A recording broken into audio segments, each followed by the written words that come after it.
Kelompok 12. 1. Aprisa Ratu Kartika NST. 2. Meliga BR Sihotang. 3. Kateriun Monika. 4. Dinda Ramadhani. 5. Nopirman Zendrato. Materi kami. 1. Cara mengontrol pertumbuhan mikroba dengan zat kimia. 2. Tingkatan efektivitas bahan kimia untuk kontrol pertumbuhan mikroba. 3. Pemilihan limbah medis.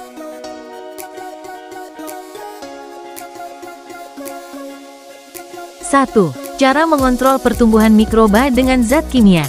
Mengontrol pertumbuhan mikroba dengan zat kimia dapat dilakukan melalui penggunaan senyawa yang bersifat antimikroba. Zat kimia ini bekerja dengan cara menghambat pertumbuhan atau membunuh mikroba, baik bakteri, jamur, virus, maupun mikroorganisme lainnya.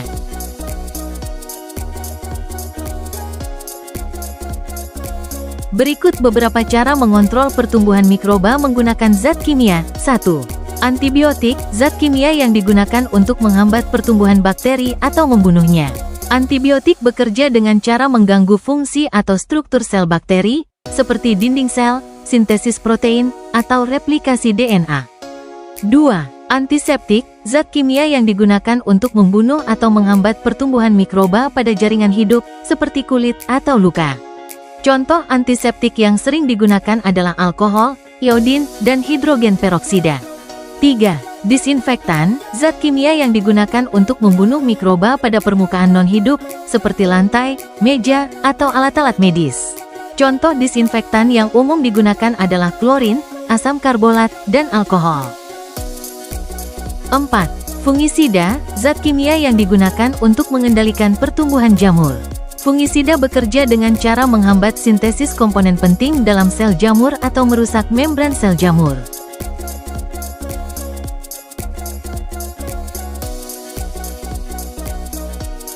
Lima. Bakterisida dan bakteriostatik. Bakterisida adalah zat kimia yang membunuh bakteri, sementara bakteriostatik menghambat pertumbuhan dan pembiakan bakteri tanpa membunuhnya.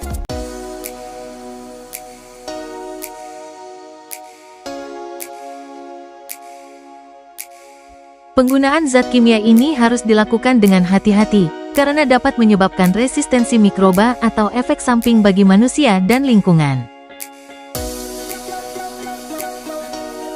Oleh karena itu, penggunaan zat kimia dalam mengontrol mikroba harus sesuai dengan pedoman yang telah ditentukan dan dengan dosis yang tepat.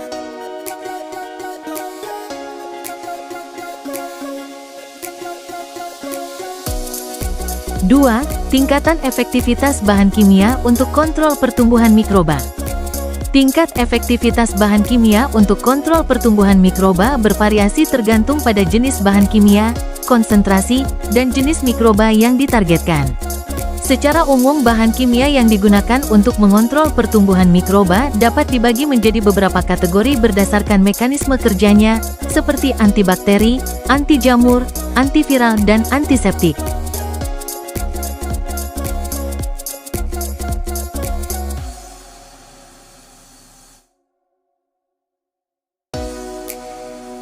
Berikut adalah beberapa contoh mikroba tersebut.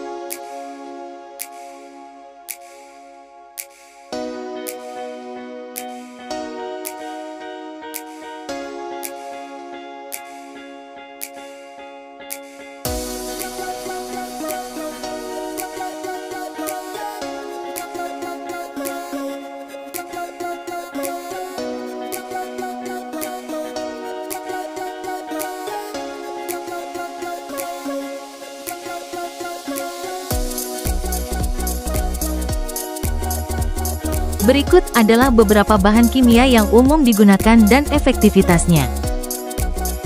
Natrium hipoklorit digunakan dalam formulasi sanitizer, natrium hipoklorit efektif. Klorin 0,5% dapat membunuh bakteri dalam waktu 5 menit, sedangkan konsentrasi lebih rendah memerlukan waktu kontak yang lebih lama. Secara keseluruhan, efektivitas bahan kimia dalam mengontrol mikroba sangat dipengaruhi oleh konsentrasi, waktu kontak, dan jenis mikroba yang ditargetkan. Mikroba dapat menyebabkan infeksi melalui berbagai cara, kontak langsung, droplet, gigitan serangga, kontak tidak langsung. 3. Pemilahan limbah medis. Pemilahan sampah medis adalah kegiatan memisahkan sampah medis berdasarkan jenisnya. Pemilahan ini dilakukan untuk memudahkan pengelolaan sampah medis yang berbeda-beda.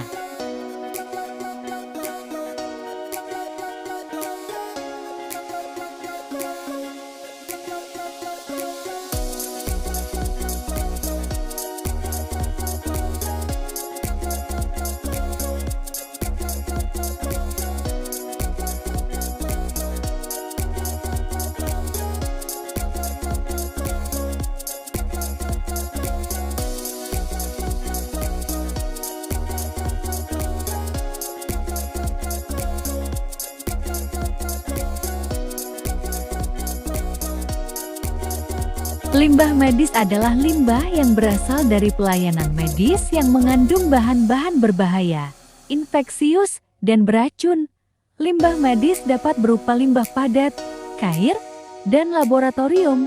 Limbah medis padat dapat terdiri dari limbah infeksi, limbah patologi, limbah benda tajam, limbah formasi, dan lain-lain.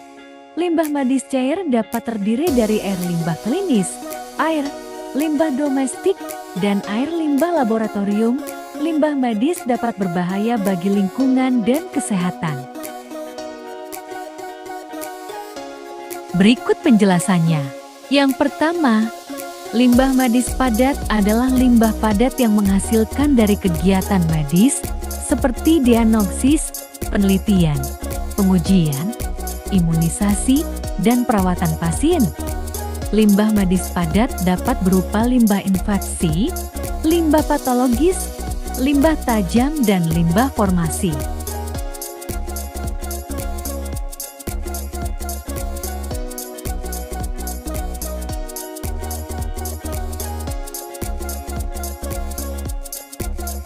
Yang kedua, limbah cair medis adalah hasil buangan cair dari kegiatan medis di rumah sakit. Limbah ini dapat berbahaya bagi lingkungan dan kesehatan manusia. Yang ketiga, limbah laboratorium. Limbah laboratorium medis adalah bahan yang dibuang setelah digunakan untuk penelitian, pengujian, dan prosedur laboratorium. Limbah ini dapat berupa bahan kimia, sampel-sampel biologis, atau instrumen medis. Cara menangani limbah medis. Limbah dengan zat yang sangat menular sebaiknya disterilisasi dengan autoklav. 5 yang menjadi sampah dari penelitian di bidang kesehatan pada laboratorium sebaiknya dikumpulkan pada wadah yang anti bocor dan dilabeli Cytotokdik. Pengelolaan limbah medis harus memperhatikan aspek kesehatan, ekonomis, dan pelestarian lingkungan. Pengelolaan sampah medis. Limbah medis harus dikelola dengan cermat karena sifatnya yang berbahaya dan beracun. Setiap orang atau pelaku usaha yang menghasilkan limbah B3 wajib melakukan pengelolaan terhadap limbah B3 yang dihasilkannya. Petugas pengelola sampah harus menggunakan APD lengkap saat bertugas mengumpulkan sampah medis.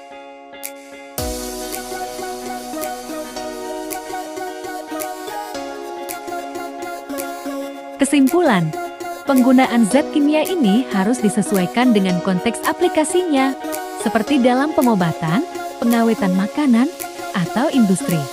Selain itu, penting untuk mempertimbangkan dosis dan cara aplikasi agar efektif tanpa menimbulkan efek samping yang berbahaya secara keseluruhan. Untuk meningkatkan efektivitas kontrol pemilahan limbah medis, perlu adanya peningkatan dalam hal pengawasan, pelatihan, sumber daya manusia, serta pemanfaatan teknologi yang sesuai.